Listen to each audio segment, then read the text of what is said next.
continuing our discussion on semiconductor device physics. In the last lecture, we started our discussion on carrier generation. We looked at three ways of generating carriers: thermal, optical generation and electrical generation. And we also looked at recombination where it could, depending on whether the material is direct semiconductor or indirect semiconductor, it can lead to radiative emission, in other words light emission or non-radiative emission.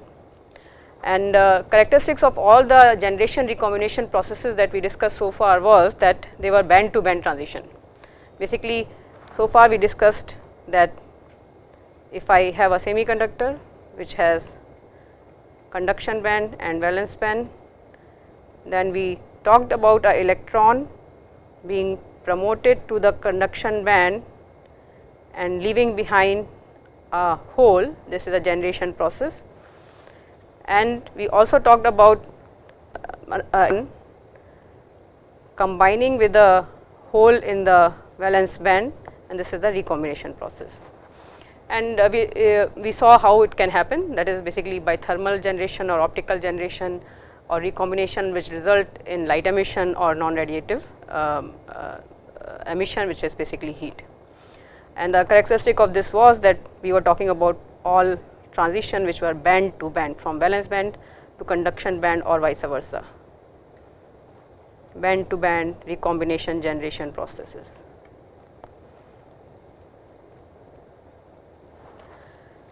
But this is not the only way to generate a electron hole pair or to recombine an electron hole pair. There are many more ways of doing it, and today's lecture is about talking about different ways of having recombination generation processes.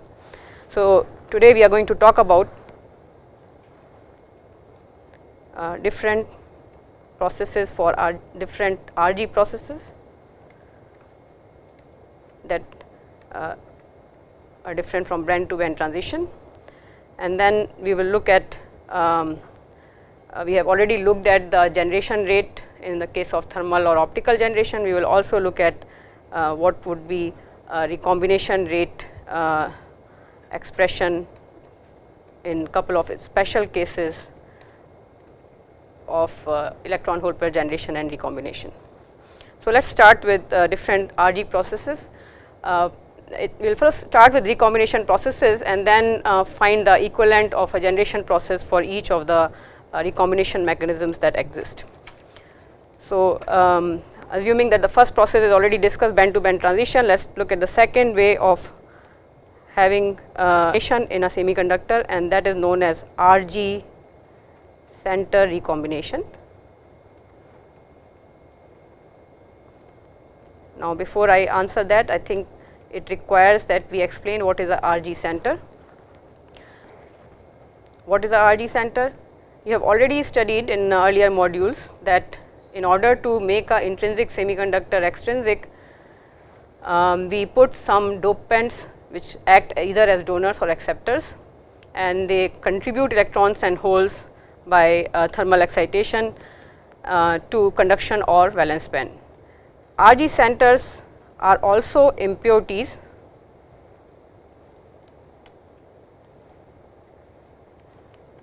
but the difference between RG center and donor and acceptors is that donors and acceptor exist very close to the respective band edge.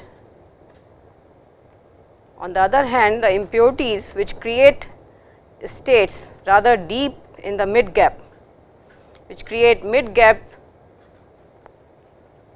energy states. Now, these impurities which exist in the semiconductor cannot act as dopant, because the difference between the energy level and the band edge, respective band edge, is too large, but they act as a RG center, and they act RG as a recombination or generation center. How do they act as recombination center? If we see this only RG center in this case, then RG center which exists in the middle of the band gap, electron can come to the defect state from where it can further go down and annihilate a hole. So, it is a two-step process now, which was earlier one step from conduction band to valence band. Now, it has become from conduction band to the recombination Rg center, which is the impurity energy level, and then to the valence band. This process can also be seen as in two steps. In one, which is it's basically same thing, how you write it. A electron comes to the defect state or Rg level, and a hole also combines at this level, and that is where they annihilate each other. So, this defect state, the impurity state, acts as an intermediary in the recombination process, and this process in general does not give out light, it will give out heat, or it will be non-radiative.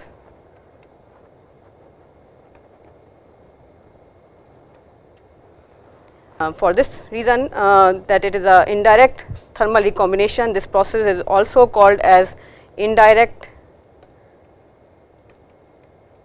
thermal recombination.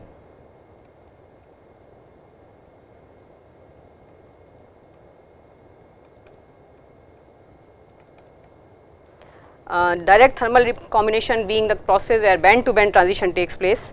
It also has another name, it is often called SRH centers. Rg centers are also called SRH centers. SRH stands for the name of the three scientists, Shockley,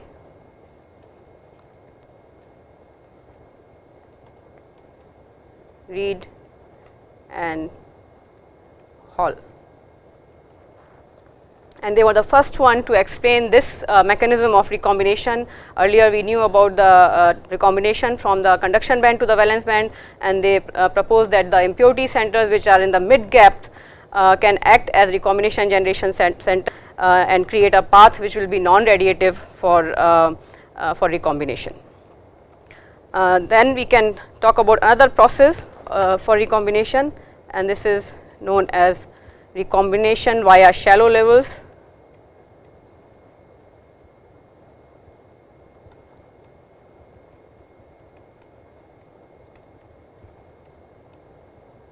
As you know, shallow levels are same as your donor or acceptor levels, and they can also contribute to the Rg processes, to the recombination process.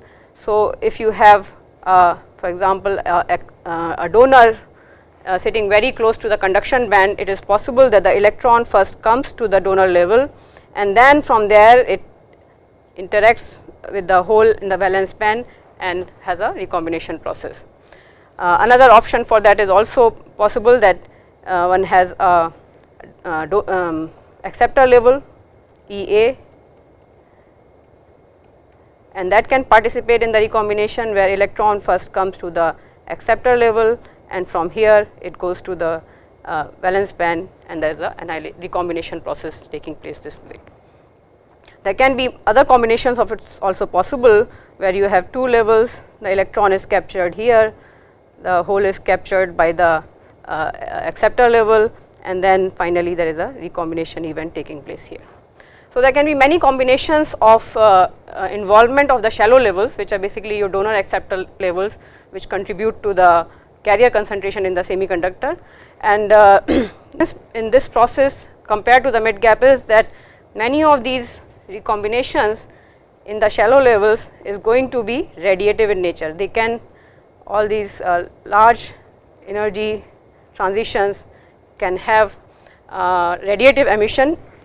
So, shallow level centers in general are, maybe one can call them inefficient Rg centers in terms of providing recombination. So, they are inefficient Rg centers. Why are they inefficient? Because the chances that an electron which is captured by a donor level, it has two possibilities. It can either go back, because of thermal fluctuations, go back to the conduction level, or it can recombine with the valence band. And then, since this level difference is very, very small, it is very likely that it will come out of the donor level and be part of the conduction band. And hence, the probability that it does the recombination via this route is very small, and that is why we are calling it a very inefficient RG centers, which are, if electron is trapped in a mid gap level, would generally recombine. We also find that it is radiative, as we have already mentioned, and but these processes generally which are involving shallow levels, their probability is very low at room temperature. So, the rates are not very high. Probability for this recombination via shallow levels, probability is very low.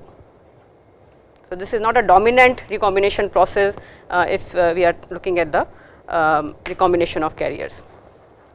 Now, in the same series, then the next recombination mechanism is known as recombination.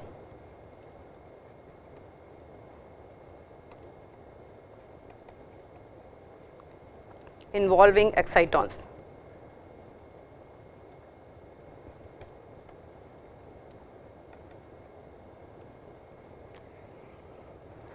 Now, again before we explain this behavior, it is important to realize what are excitons. So, once again, if we look at free electron in the conduction band and free hole in the valence band, they can move on their own, they are not bound to each other. But it can happen that a electron in the conduction band gets bound to a hole in the valence band. In that case, they are no more independent, rather they move as a whole, and that entity, electron hole pair which is bound to each other, is called exciton. And to represent this exciton, we say that this is a electron which has become part bound to the hole. Its level is slightly lower than the band edge of the conduction, and since this is not a real level, this is a level created because of formation of exciton, it is normally represented as in the bracket. Remember, all the levels which were there due to impurities were shown as the energy levels in the band gap. Now, this electron which is bound to this hole can recombine and give emission. Once again, this emission is generally radiative in nature, and it can also participate through shallow levels. In other words, there can be a shallow level and a hole bound to not the electron here, but the electron in the shallow level or in the donor level.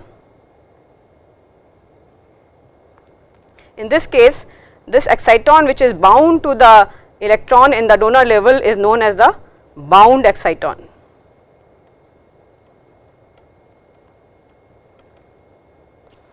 As opposed to the exciton which is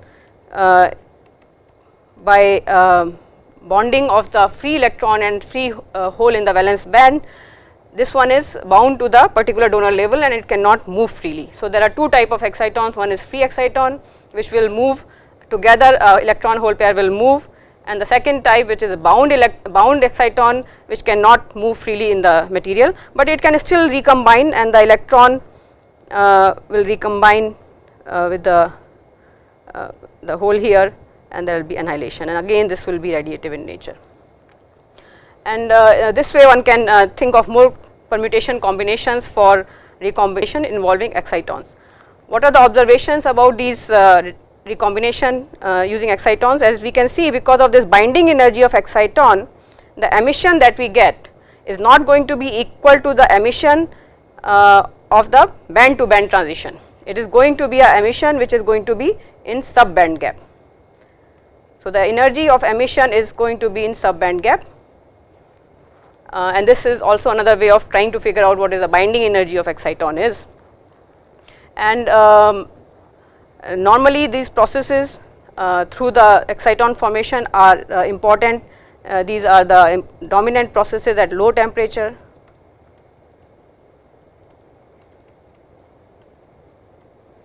Not at room temperature.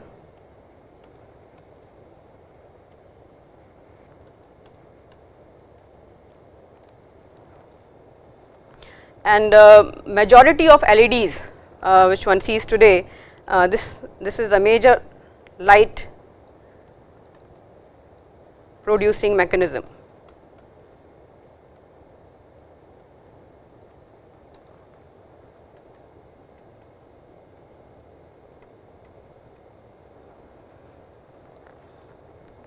So, that brings us to the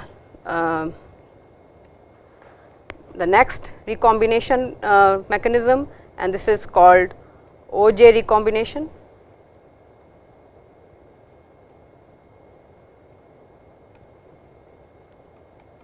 The R is silent and it is spelled as OJ, and in this process basically we have an electron and which is at a very high energy, and it has a collision with another electron. At the same time it recombines with a hole, and the energy that it generates in this process of recombination, it gives to the other electron, and the energy of that electron goes to a higher kinetic energy level, and that energy then will get reduced in steps, basically being lost as heat to the lattice, and then the second electron comes back to its ground state.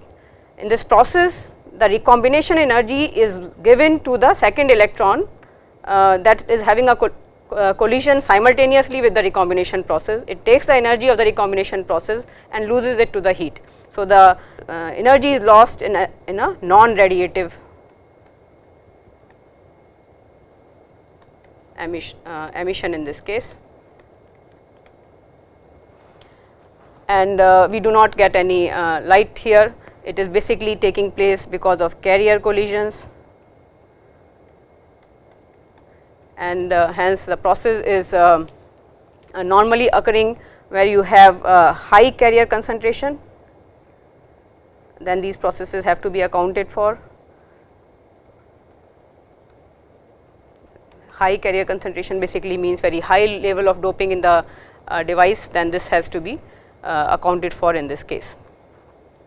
So, in summary, what we have shown is, in addition to band transition, you can have recombination of carriers through various radiative or non-radiative mechanisms. First one being recombination via RG centers, which are impurity centers. Second one being recombination via shallow impurity levels. Third one being recombination due to excitons. Fourth one being recombination due to excitons, and the fifth one being recombination due to OJ processes, which are again non-radiative. Now, equivalent of this recombination process, because generation is exactly opposite of recombination, one can then talk about generation processes which can also occur in the material. So, if we look at these generation processes, just like we have RG center recombination, we can have RG center generation. So, after band to band generation, this would be RG center generation.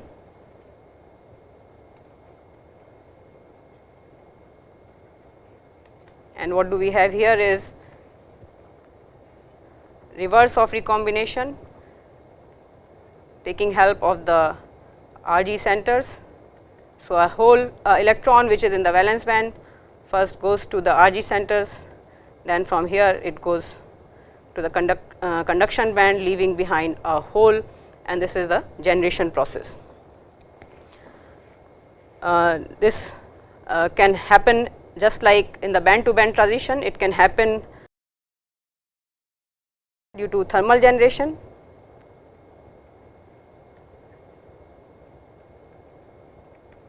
It can also happen due to light absorption. Light absorption can also take an electron to the RG center level, and then another light absorption can take it to the conduction level, leaving behind a hole. So, there are two ways that one can have a generation of electron hole pairs through RG center. This would be an example of optical generation. So, the process, as you can see, is exactly reverse of RG center recombination. The next recombination process that we had was through the shallow centers. Now, if we think of generation through the shallow centers, it is nothing but same as creating a N or P type material. So, there is no specific generation process through the shallow centers. It is basically contributing to changing the electrical conductivity of the material. Same thing about excitons, since there are no, we are creating EH pairs, there are no existing EH pair, there is no concept of exciton generation to start with. Excitons are created only after electron hole pairs are existing and they bind with each other to form an exciton. But we do have the opposite of the process, which is OJ process, and we call it generation.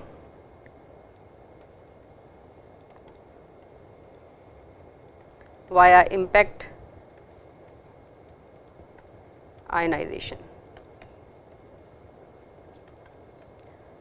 This is opposite to the OJ process, because in the OJ process the collision of two electrons led to the recombination energy of one electron being given to the second electron, and then that particular energy is lost in heat.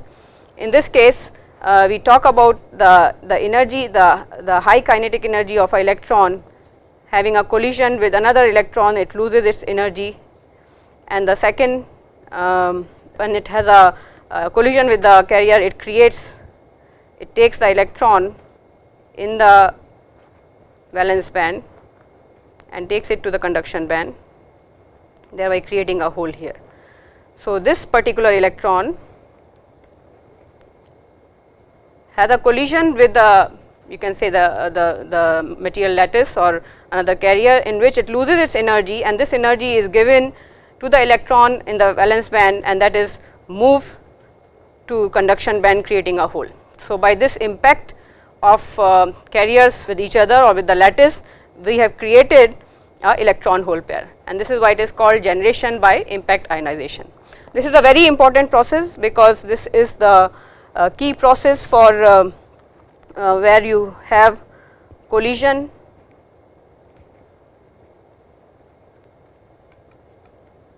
basically dependent on collision of highly energetic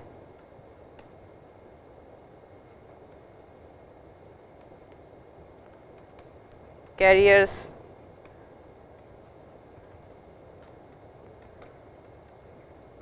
with the crystal lattice.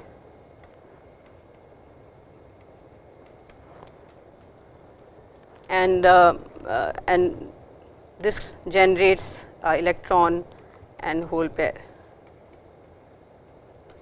Now, this process is normally occurs at high field, because you need highly energetic carriers. It occurs at high field, and this is a process by which one can have multiplication of carriers. A single carrier, when it has been excited to high energy, has a collision with the lattice and creates more carriers. So, this is a process by which you can have multiplication of carriers by impact ionization.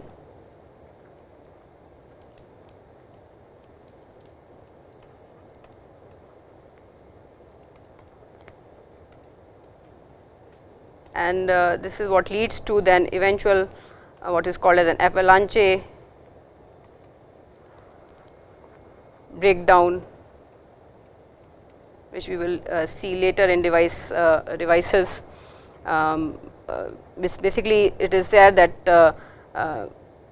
a single carrier is generating multiple carriers, and those multiple carriers then generate more carriers, thereby you suddenly have a high leakage current and the device fails. So, this process of generation via impact ionization is important from that point of view. Now, all these processes that we have discussed, in addition to what we discussed in the last lecture, can occur in a semiconductor all at the same time. But it is not important that how many are occurring. What is important is what is the rate at which they are occurring. They will all be occurring at a different rate, and generally if we look at our discussion earlier, what one finds it that if you have a a device which is a low field device, you have a low field device and non-degenerate semiconductor.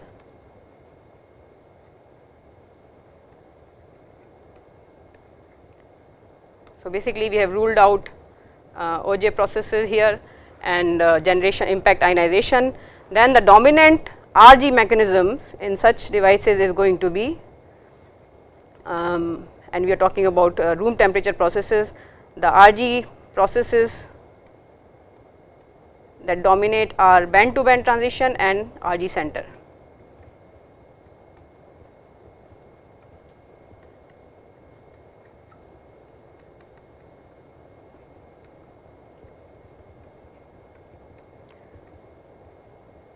Now, depending on the situation and the device, one will also have to see which one of this is dominant. For example,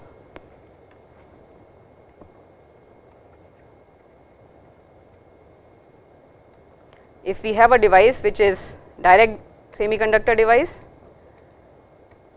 then the rate for band to band transition is much higher, as discussed earlier, because there is no requirement for momentum conservation while having this transition. Band to band transition dominates.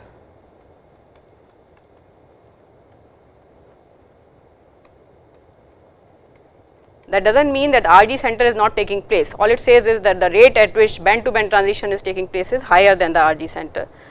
On the other hand, if I have an indirect semiconductor, in that case RG center recombination generations dominate.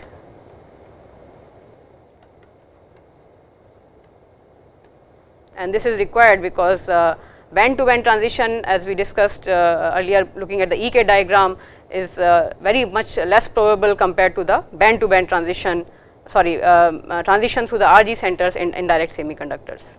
So, the dominant process which we commonly see among all the RG processes that are discussed in devices is band to band and RG center. So, now let us see what kind of recombinations rate we are going to get. So, in the last lecture we got an expression for generation rate. If it is a thermal generation rate, then it is a constant value only dependent on the temperature. If it is a optical generation rate, then we can calculate it depending on what is the wavelength of the light coming in, what is the absorption coefficient of the material. You can calculate what would be the generation rate. Now, let us see if we can give some values to the recombination rate. So, what would be the recombination rate in a semiconductor? So, we have discussed many processes, and we have also said that maybe one or two will dominate and rest may not be dominant in a particular material. So, in general, if I want to write the total recombination rate in a semiconductor, I can say that it will be addition of all the processes discussed. So, my recombination rate from the last lecture is some constant because of first mechanism, let us say it is band to band transition multiplied by the carrier concentration in the conduction and valence band, plus the rate due to the second process through the RG center, for example, again NP, plus the third process maybe due to excitons, and so on. I can add all the recombination generation processes that I have talked about, or maybe there are more, and I will get the total recombination rate. Now, as we discussed also that not all of them will play a dominant part. So, often what is done is one looks at only just the recombination, the dominant recombination mechanism, and simplifies the expression by looking at only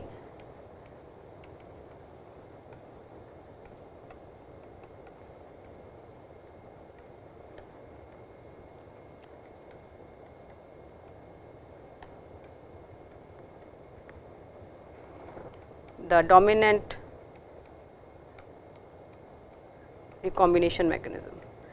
But this does not mean that I am limiting myself, because since each of the mechanism is independent of each other, I can always add the rates as I have shown here. So, I am going to derive equation only for a simple one mechanism, but if I have more than one mechanism, I will just add the rates for each one individually.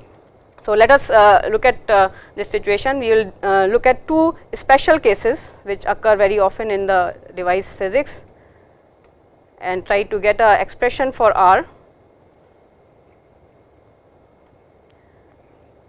The first case is which is often seen, which is known as low level injection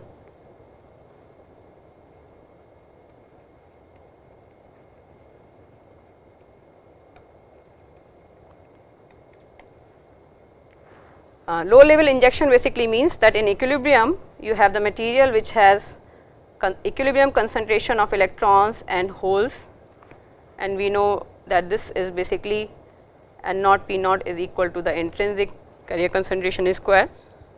We create excess electron and holes, we generate excess electron and holes by any process, maybe optical, such that the new carrier concentration is N naught plus delta N, and this is P naught plus delta P.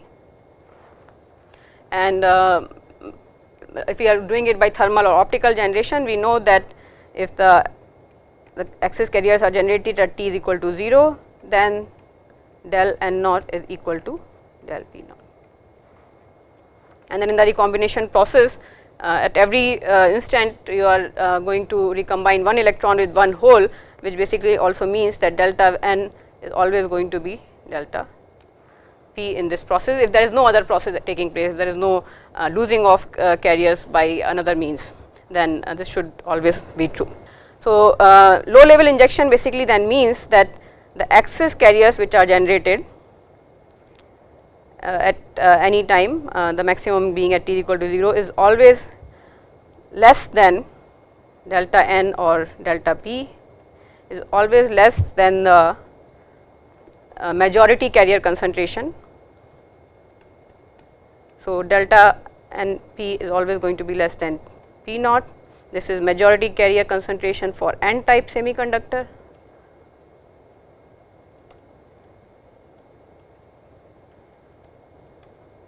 And this is for P type semiconductor. So, in this condition, if I try to see how what would be the recombination rate in this condition, I can write my equation. So, at T is equal to 0, I have created excess electrons and excess holes by a, let us say, optical excitation process, such that the two concentrations are same. Then at any time T, I am trying to look at how is the concentration of electrons changing with time T. I could always write it as how is the concentration changing of holes, because one electron will recombine with one hole. Now, this rate is going to be equal to the recombination, whichever mechanism, does not matter, the constant will change. So, a general any one mechanism B times N times P minus the generation rate. So, I only put in excess carrier at T is equal to 0, after that the generation rate is G thermal. Now, from our earlier discussion we know that G thermal, due to thermal means is nothing but if this is the only mechanism taking place due to in this process, it is going to be N naught P naught. So, then I can write my expression and I will expand this. The carrier concentration at any time is carrier concentration in equilibrium plus the excess carrier concentration. The change in that as a function of time is equal to B, N can be extended further in terms of N naught plus delta N,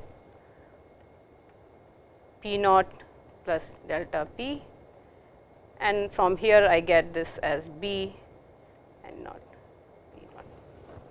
Now, I can simplify this, N naught and P naught being two constants here. So, this would just reduce to change in the excess carrier concentration due to recombination process will be B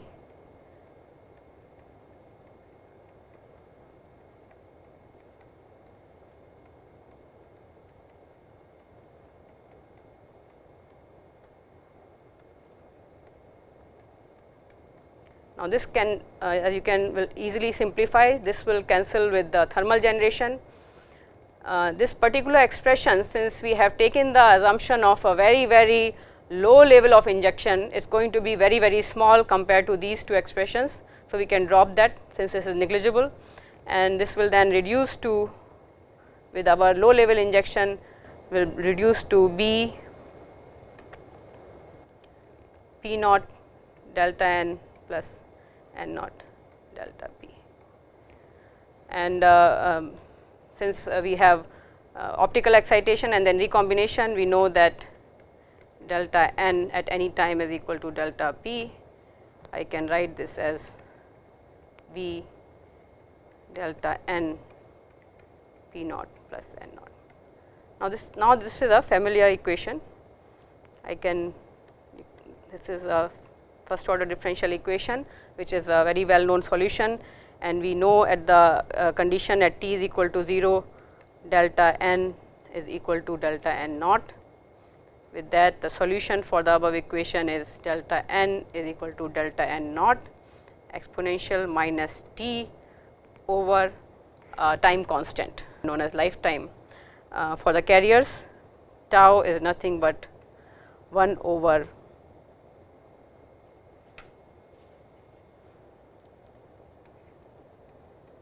the recombination rate constant times n naught plus p naught. So, this entity is known as the carrier lifetime,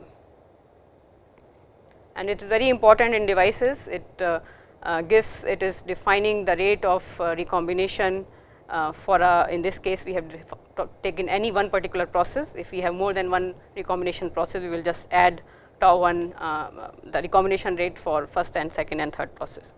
So, this is what would be the equation for change in the excess carrier concentration. So, in this low level injection regime, then recombination rate, which is d n dt, which in this case is going to be d delta n over dt, you can see is nothing but delta n naught over tau, because delta n is delta n naught exponential minus t over tau.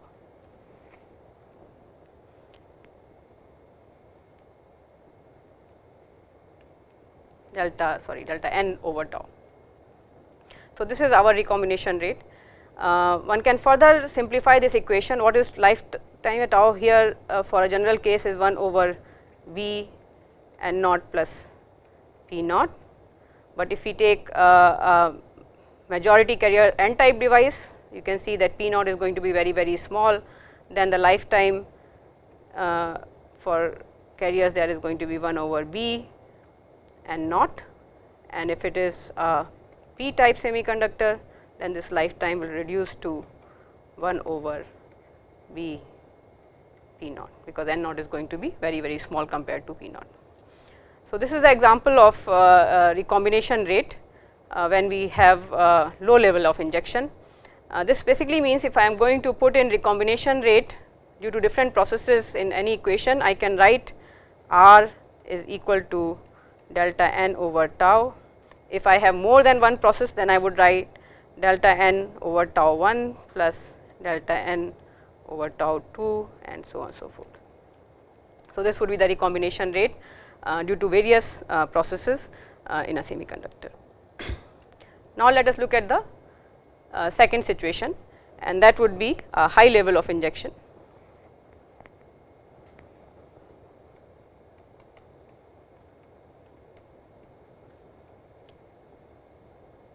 So, if you have generation that leads to high level of excess carrier present in the material, then the condition there is for high level injection, one can also talk about it injection or excitation. Normally injection is used when you have electrical generation, but if there are other means, then one would call it high level excitation. In this particular case, the situation is such that the excess carriers that are generated are much greater than the total carrier concentration in equilibrium. Now, if this is the case, we start with our equation that was there earlier. So, d n over d t is equal to r times n p minus b times n p minus b times n naught p naught. And now, if I have this condition, you can easily see that I cannot neglect delta n times delta p. The excess carrier concentration is very high. What I can neglect is N naught P naught, and in that situation, then this will result in, if I am looking only in terms of axis carrier concentration, d delta n dt is going to be equal to B times N naught delta P plus P naught delta N plus delta N delta P. Now, earlier we neglected this cannot be neglected anymore, and this is going to remain in the equation. And so, the rate of change, if we put in the condition delta N is equal to delta P, is going to be B times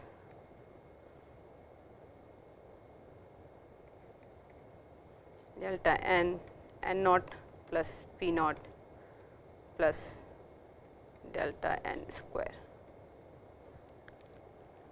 Now, this is a equation that needs to be solved then for finding out what would be delta N in case of high level injection, and the solution for this equation exists as delta N as a function of t is nothing but 1 over B t plus delta N naught inverse.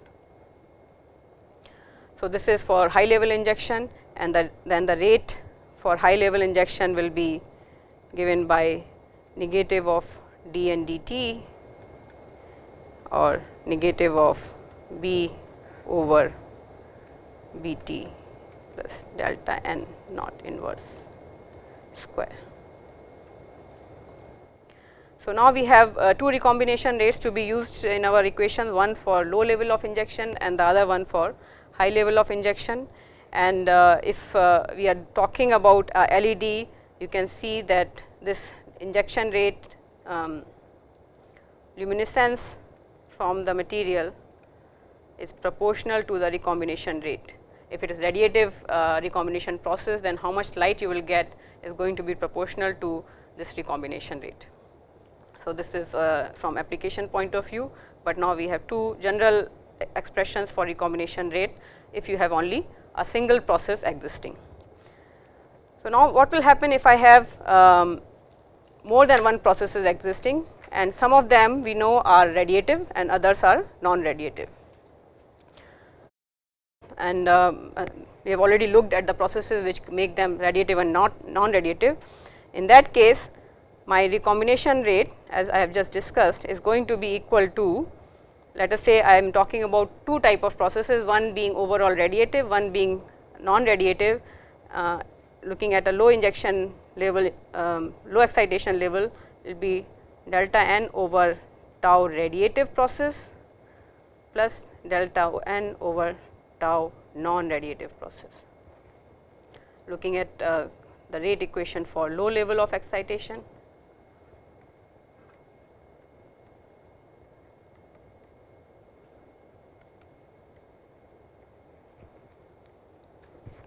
now this is often people equate it to an effective lifetime and make it, call it tau delta N over tau effective, where basically 1 over tau effective is equal to tau NR tau R over tau NR plus tau R.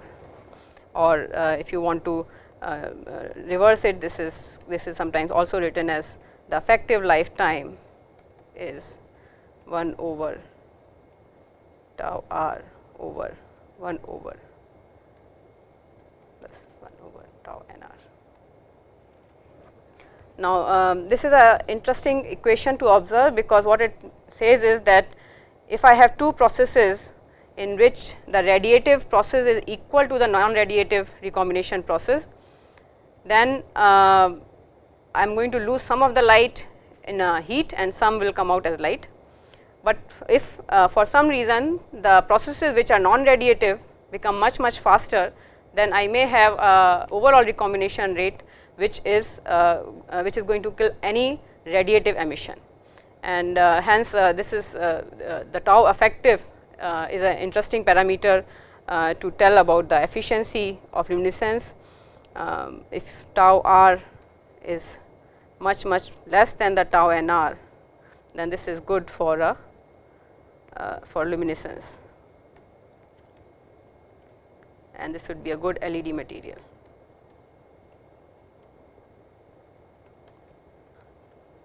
So far what we have, I will just summarize what we have learned about generation recombination processes. We have looked at generation of electron and hole pairs through various mechanisms in semiconductor.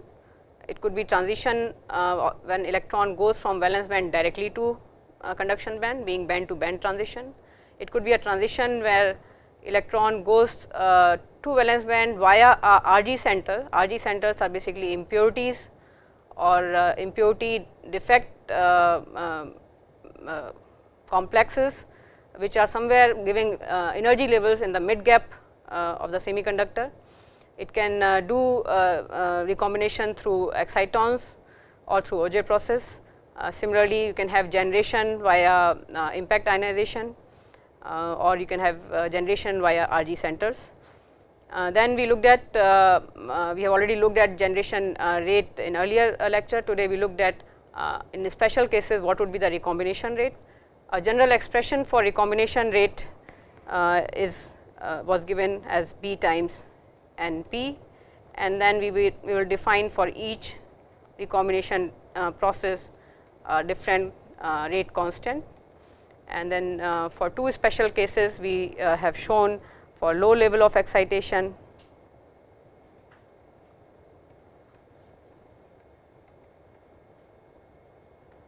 that recombination rate is nothing but delta n over tau, and where tau is given by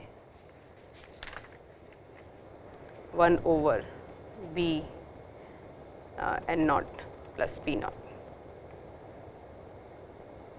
For high level excitation,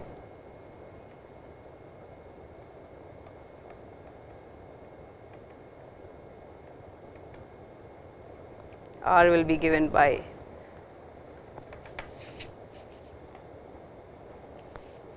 negative of B over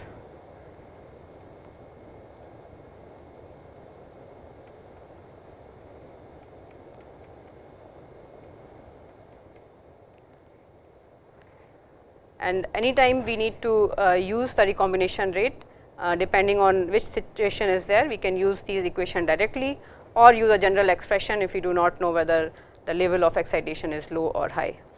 Generally in most of the device physics examples we will take up here, in simple devices we take the case of low level excitation and solve the equations. So now at the end of this lecture we have expressions for generation rate for electron hole